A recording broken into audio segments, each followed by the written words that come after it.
Assalamualaikum warahmatullahi wabarakatuh. Selamat siang teman-teman semuanya. Semoga kalian selalu sehat, selalu bersemangat, dan selalu berkarya dimanapun berada. Di segmen Orang Biasa yang Tidak Biasa hari ini, aku kedatangan seorang sahabat lama, sahabat seperjuangan dulu di ITB Bandung, kemudian sempat tidak ada kontak-kontakan ya, karena memang sibuk dengan aktivitas masing-masing. Dan kontak-kontakan dengan beliau ini baru tercipta sekitar 3 minggu yang lalu waktu aku ada di Jogja, dan itu dihubungkan oleh seorang sahabat kami yang lain itu. Dan waktu itu aku sempat kaget, ternyata sahabat ini sedang tidak berada di Indonesia ternyata. Dia sedang menempuh studi lanjut di negeri yang jauh. Nah, hari ini kebetulan beliau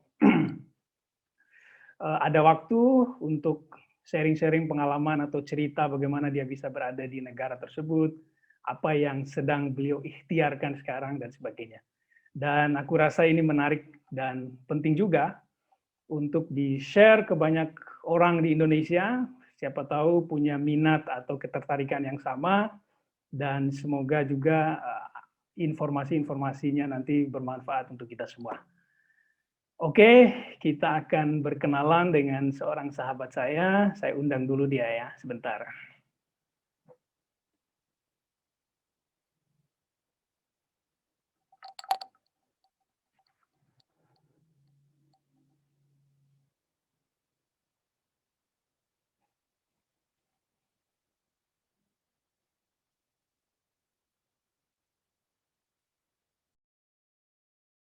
Kedengaran nggak ya?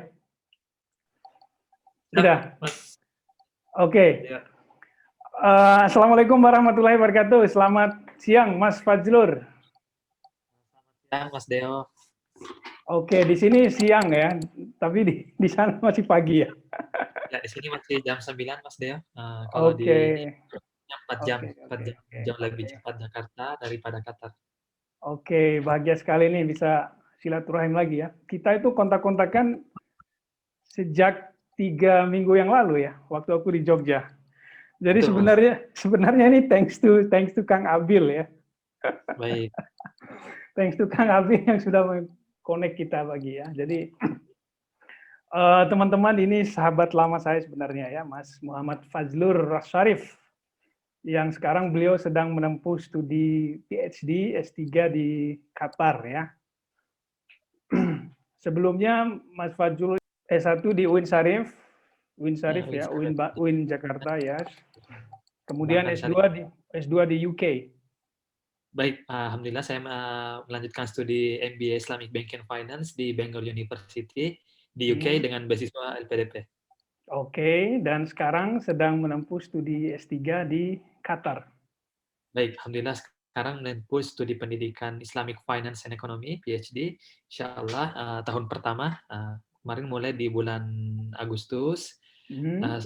Kalau dalam prodi ininya, Mas, insya Allah 4 tahun ya. Ya, 4 tahun.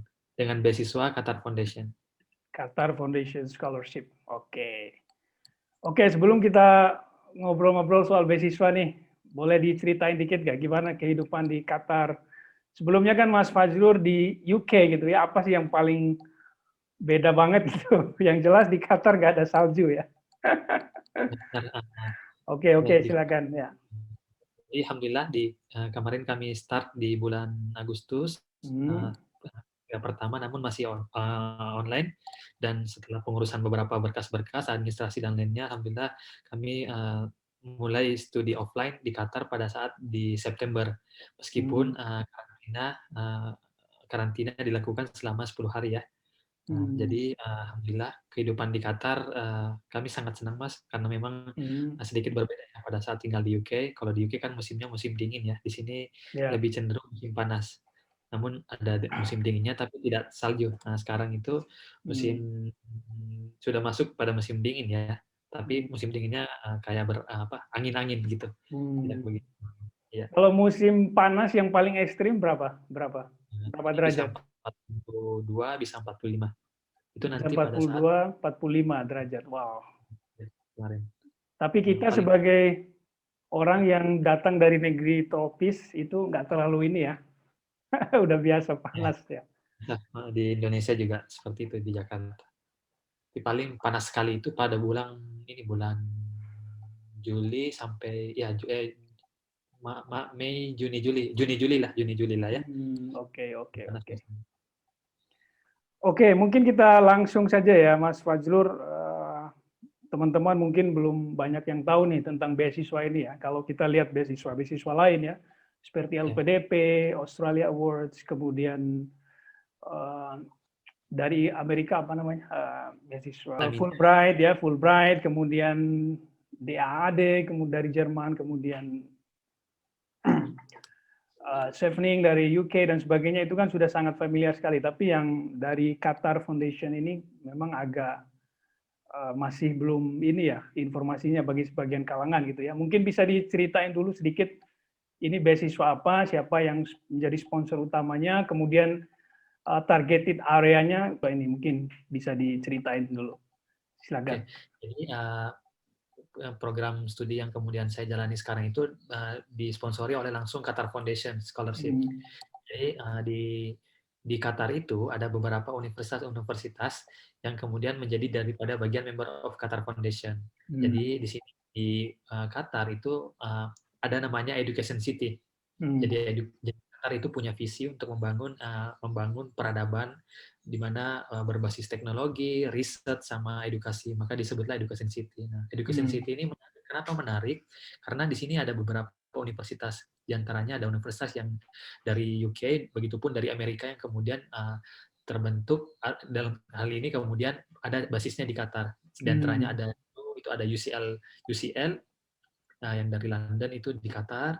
Terus ada juga namanya College ini London ya.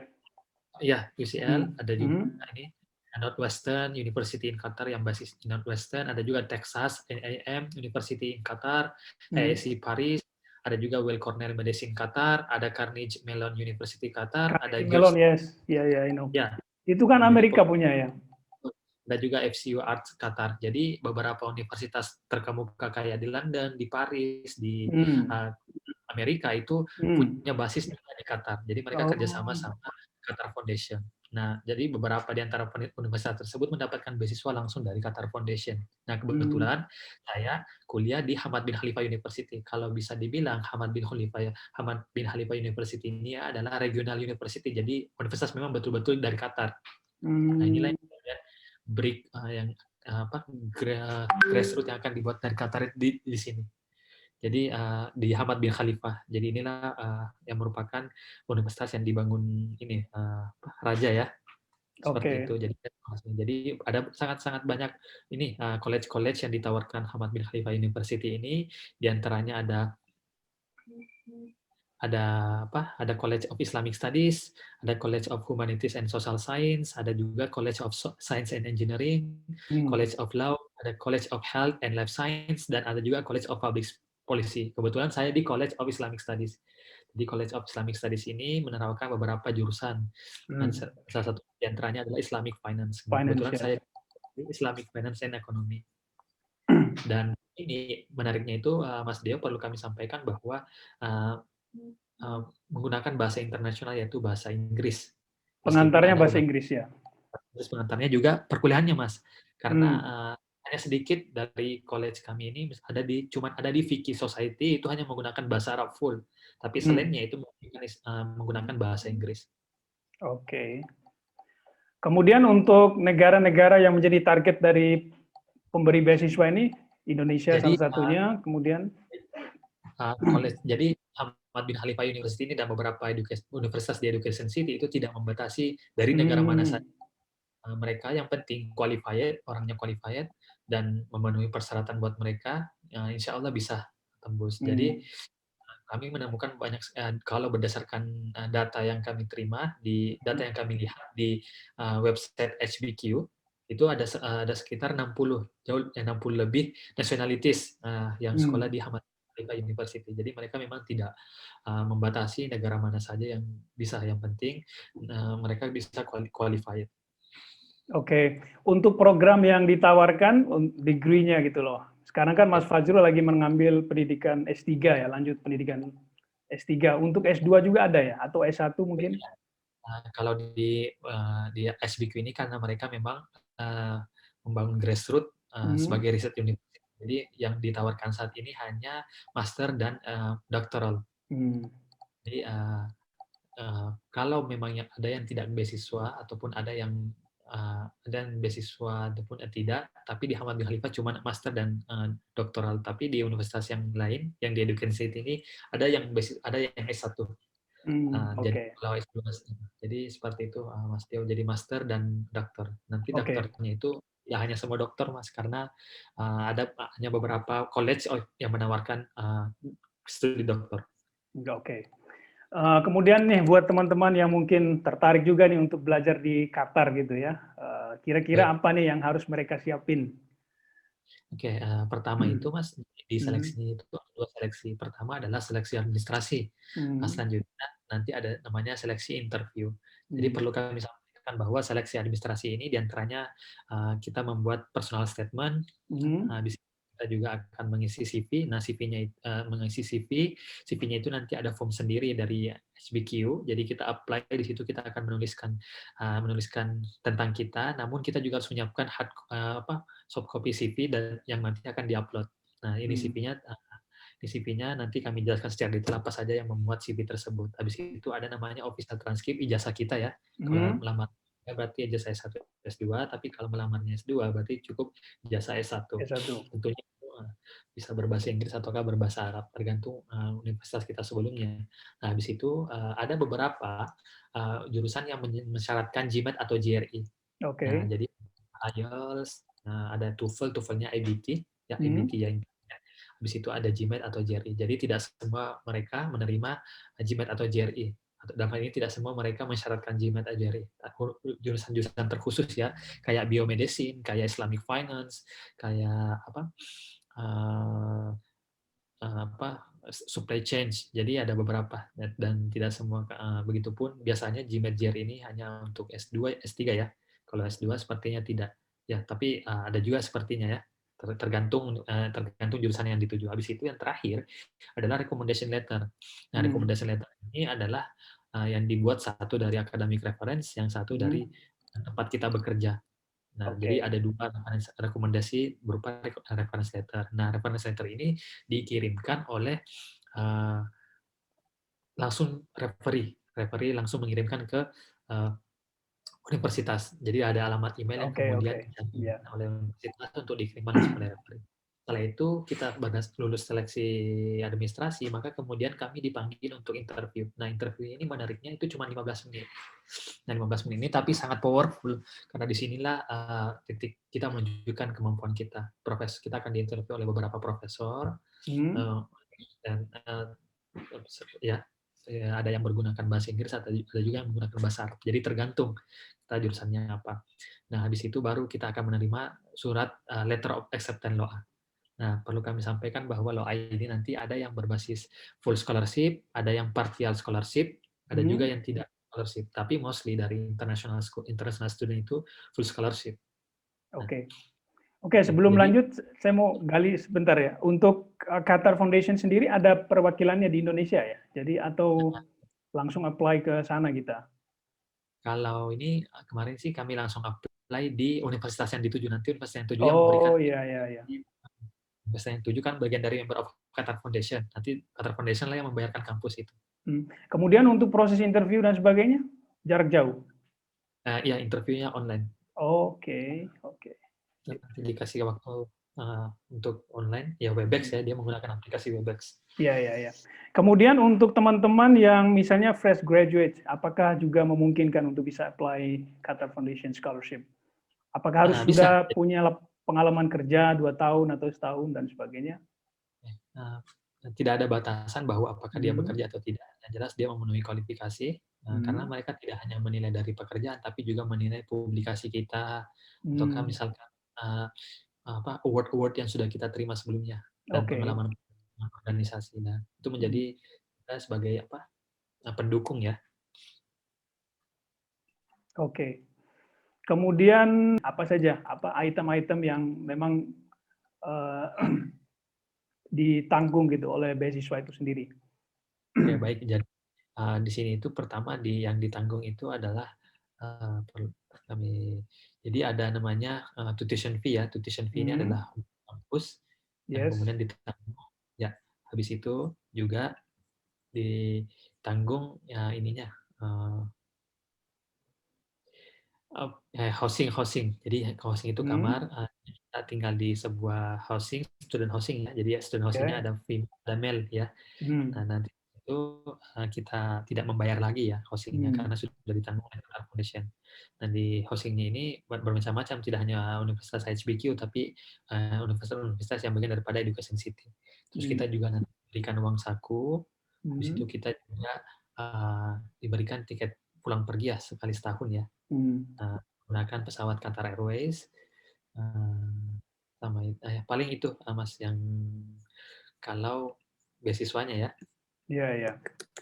Sama books allowance juga kali ya, ada ya. Kalau allowance enggak Mas, yang ada itu adalah travel travel allowance. Travel allowance ini Hmm, adalah misalkan kita lulus konferensi hmm, di internasional di luar negeri mana, nanti kita akan mengajukan ke finance officer, di hmm, situ mereka akan membiayai keberangkatan kita untuk hmm. melakukan conference. Oke. Kemudian untuk angkatan Mas Fajlur sendiri ada berapa orang nih mahasiswa Indonesia yang belajar? Hmm, Untuk sekarang itu S1, S3 kebetulan PhD sambil dokter itu masih saya Mas sendiri alhamdulillah. Semoga sendiri. bisa Oke. kelanjutannya dan semoga saya bisa perform. Hmm, Habis itu kalau ini apa? Kalau satu lagi ada master dia ngambil ini apa? Vicky Society. Jadi hmm, kami sekarang ada berdua, namun tahun lalu itu ada satu orang dia ngambil Women Studies. oke, oke. Jadi total ada berapa nih yang Mas Fajrul tahu mahasiswa Indonesia sekarang ya, yang di Qatar? Di HBQ itu ada 3 orang. Ada 3 orang, terus di kampus lain pernah ketemu juga.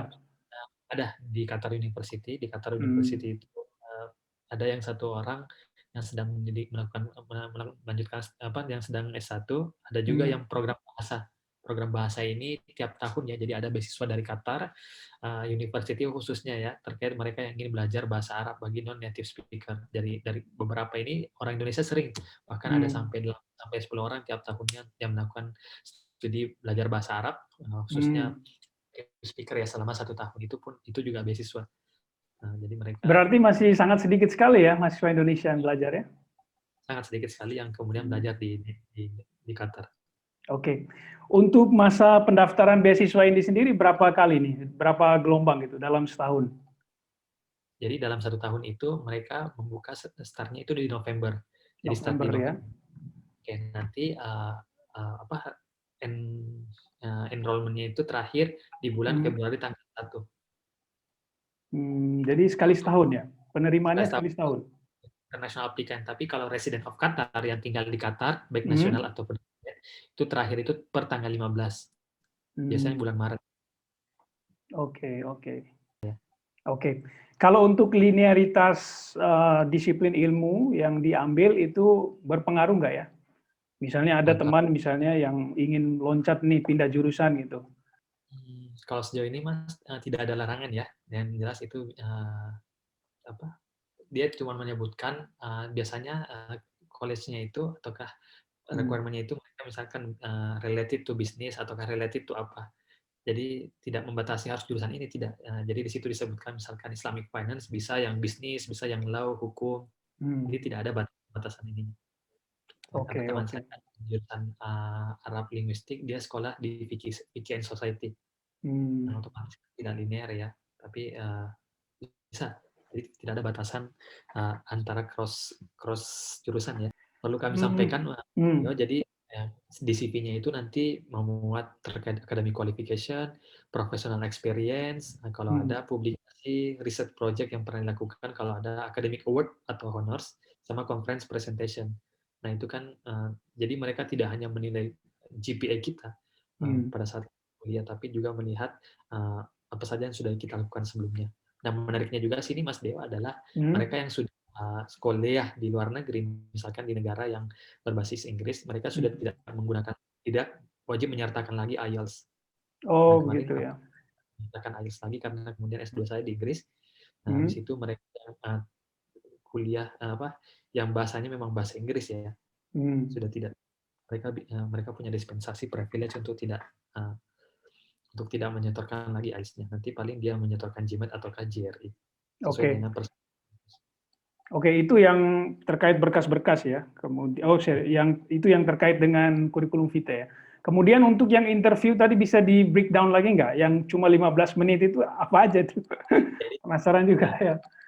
Oke. Interviewnya itu pertama yang paling memperkenalkan diri, singkat memperkenalkan itu kita ditanya terkait saya waktu itu ditanya kamu menguasai kebetulan jurusan saya Islamic Finance, aplikasi apa yang kamu bisa di dalam statistik, terus itu singkat sekali ya. Jadi dia cuma nanya nanti mau riset seperti apa. Ya, jadi mungkin kita bisa menjawab pertanyaan ini sama ditanya apakah kamu berkeluarga atau tidak. Di sini itu tidak ada pengaruh antara berkeluarga atau tidak, tapi mereka hanya menyatakan kamu berkeluarga atau tidak sama dulu bekerja di mana. Nah, seperti itu sangat singkat. Nah, 15 menit ini adalah powerful ya, harus benar-benar kita maksimalkan. Ada berapa orang yang interview? Kami tidak diberitahu berapa orang. Kami bisa tahu pastikan adalah tiap orang diinterview 4 sampai 5 profesor dan kita sendiri. Jadi kita satu sendiri bersama 4 profesor tersebut. Kebetulan saya waktu itu diinterview oleh 2 profesor ya. Sangat cepat ya. Tapi kalau memang kita sudah punya pengalaman panjang kan sebenarnya kita tinggal cerita apa yang sudah kita lakukan ya. Betul. Oke. Kemudian boleh bawa keluarga berarti ya? Boleh. Untuk studi PhD ya? Ya, kalau PhD boleh. Master juga boleh, teman saya ada yang master juga sedang bawa keluarganya. Jadi tidak ada larangan untuk bawa keluarga atau tidak. Yang mahram tidak ada persyaratan seperti itu. Oke. Nah, terus kehidupan kampus sendiri seperti apa sih di Qatar itu ya? Apa yang paling berbeda gitu ya? Mungkin bisa di-share ke teman-teman di sini. Paling di sini fasilitas ya. Jadi fasilitas kampus itu semua gratis ya. Jadi mulai dari kita misalnya ke kampus ini kan ada tram, ada bus. Ya, itu kita tidak bayar. Jadi mereka memang disediakan oleh Qatar Foundation. Jadi di tramnya itu juga seperti itu. Kita tidak lagi butuh membayar ya tram, kereta untuk menuju ke universitas kita. Jadi semua sudah dibiayai oleh Qatar Foundation. Itu pertama. Kedua, di Education City ini ada namanya Qatar National Library. Qatar National Library ini adalah library-nya Qatar yang memang semua kita bisa akses, baik buku secara online maupun offline-nya. Jadi offline-nya itu banyak sekali bukunya, sangat-sangat banyak. Begitupun online-nya, kita bisa mengakses semua jurnal-jurnal ya yang sudah bekerja sama. Dan itu alatnya canggih-canggih ya. Begitupun HBQ Library juga ada library-nya ya. Bisa kita bilang canggih juga. Jadi di Qatar itu memang mereka punya visi bagaimana membangun education hub khususnya di Education City. Jadi Education City ini adalah pusatnya pendidikan di Qatar, di daerah ini. Jadi tempatnya di Ar-Rayyan. Ya. Memang itu khusus untuk pendidikan. Yang di daerah-daerah lain kayak Doha itu khusus bisnis. Bisnis ya. Ya, jadi memang dibangun untuk fokus ke dunia pendidikan. Dan menariknya profesor-profesor mereka itu adalah profesor-profesor luar negeri yang sangat handal baik dalam riset ataupun akademik ya. Jadi mereka banyak juga ya. Banyak juga ya dosen-dosen luar negeri gitu ya yang juga. Ada dosen dari Indonesia nggak? Yang Indonesia ada profesor ada. Dia ajar di Georgetown University. Oke. Ada juga profesor dari Malaysia, ada dari Pakistan, ada dari negara lain juga ada, banyak sekali profesor. Tidak terbatas di sini, mereka bahkan mendatangkan profesor-profesor yang pernah mengajar di Harvard. Banyak sekali. Berarti sangat maju sekali ya, ada semangat ya membangun peradaban ya. Oke, keren. Membangun Qatar visi 2030, khususnya education hub. Dan nanti silahkan buka di HBQ, habis itu kita college mana yang kita ingin lamar, habis itu kita apply-nya nanti online, ada aplikasinya. Kita nanti buat account sendiri. Oke, itu sudah ya, sangat teknis sekali apa yang dijelaskan tadi oleh Mas Fajrul ya. Nah, ini saya mau masuk ke pengalaman Mas Fajrul sendiri dulu, dapat informasi beasiswa ini dari mana, terus apa yang dilakukan pertama kali gitu ya. Mungkin persiapan bahasa Inggris tidak perlu lagi ya, tapi bagi teman-teman di sini yang mungkin punya ketertarikan sama ingin belajar di Qatar ya, Ya. dari mana mereka harus memulai nih? Ya. Jadi pertama memang saya mendapatkan informasinya dari teman ya, tapi tidak dari teman, karena sebenarnya untuk mendapatkan beasiswa itu kita mencari orang-orang yang scholarship hunter ya. Jadi saya mendapatkan informasi sebenarnya sangat bahkan sebenarnya SBQ scholarship ini, Qatar Foundation Scholarship ini tersebar ya di internet, banyak yang sering update tiap tahunnya ya. Jadi saya pikir sering ada informasi, habis itu saya searching di SBQ website, saya lihat mereka mensyaratkan apa saja. Ternyata di jurusan saya itu mensyaratkan GMAT atau GRE dan tidak mensyaratkan lagi IELTS karena sudah saya di Inggris. Jadi saya lihat saya belum punya GMAT atau GRE. Maka waktu itu setelah itu saya kursus di Jakarta 3 bulan untuk belajar GMAT. Habis itu saya tes GMAT. Nah, paling itu, dan setelah itu saya sudah lulus itu, habis itu saya mempersiapkan membuat personal statement of interest ya, personal statement interestnya. Kemudian saya siapkan kenapa itu minimumnya itu 300 word ya, maksimumnya itu 500 word. Jadi saya dia di situ dijelaskan bahwa kenapa kamu cocok dan kenapa kamu tertarik untuk melanjutkan studi, kenapa kamu apply, terus kemudian bagaimana studi kamu bisa berkontribusi pada negara kamu dan dunia. Dan setelah itu kamu bisa menjelaskan nanti kamu risetnya seperti apa, riset interestnya seperti apa, dan achievement apa yang sudah kamu lakukan. Jadi itu yang kemudian saya jelaskan. Setelah itu saya perbaiki CV saya kembali secara detail ya. Jadi sebaik-baik CV itu sesuai dengan mereka, menyebutkan akademik kualifikasi kita secara baik, personal experience kita, publikasi, terus research project, academic award of honors, dan conference presentation. Jadi CV ini berpengaruh buat mereka untuk menilai, karena yang apply beasiswa ini itu sangat-sangat banyak. Bahkan tidak dari seluruh dunia ya. Jadi saingannya dari seluruh dunia ya. Saingannya seluruh dunia, beda dengan beasiswa yang ada di Indonesia. Jadi kita harus benar-benar memperkuat selain daripada pembuatan personal statement, tapi CV kita harus diperkuat sekali ya. Jadi di situ sebenarnya menjadi critical point bagi mereka ya, titik poin buat menilai kita seperti apa. Oke. Jadi Mas Fajrul sekali coba langsung dapat gitu ya? Ya, alhamdulillah. Alhamdulillah ya. Oke, very good. Oke, terakhir nih Mas, ada nggak pesan-pesan buat teman-teman di Indonesia nih, yang mungkin lagi scholarship hunter juga ya, pengen dapat pengalaman belajar di luar negeri, mungkin ada pesan atau saran-saran ya dari Mas Fajrul, silakan. Betul. Jadi yang pertama itu yang harus dipersiapkan adalah pelajari betul mereka mensyaratkan apa saja, dan perhatikan secara detail. Misalkan jika ada poin-poin yang harus disebutkan dalam personal statement, poin-poin yang harus disebutkan dalam CV, terus syarat bahasa yang digunakan seperti apa, dan syarat reference letter siapa saja yang memberikan, akademik 1, tempat kita bekerja, sebisa mungkin ini kita persiapkan baik-baik, karena yang melamar di universitas ini atau beasiswa ini sangat banyak ya. Perlu kami sampaikan bahwa memang di Qatar ini juga punya ini, tadi saya lupa jelaskan, adalah ada namanya sport and recreation. Sport and recreation ini mereka yang student ya bisa bermain sepuasnya ya. Ada kolam renangnya, ada gymnya, ada stadionnya, ada banyak sekali ya. Jadi di sini itu sangat lengkap ya fasilitasnya untuk menunjang pendidikan kita dan kesehatan kita ya. Jadi memang mimpi itu tidak dibangun dalam satu hari ya. Jadi kita memang betul-betul mempersiapkan secara baik-baik mungkin, karena menurut saya adalah sukses is a preparation. Sukses itu bicara tentang preparation kita, seberapa besar kita mempreparasi diri kita ya. Insya Allah saya pikir tidak ada batasan ya, kita tinggal di daerah mana, semua orang bisa mendapatkan pendidikan yang sama dan pendidikan yang layak dan pendidikan yang baik ya. Oke, mungkin cukup sekian dulu ya Mas Fajrul atas keluangan waktunya. Terima kasih banyak nih, terima kasih atas informasi yang sangat berharga ini. Sukses selalu Mas Fajrul ya, sukses untuk studi PhD-nya di Qatar ya, insya Allah.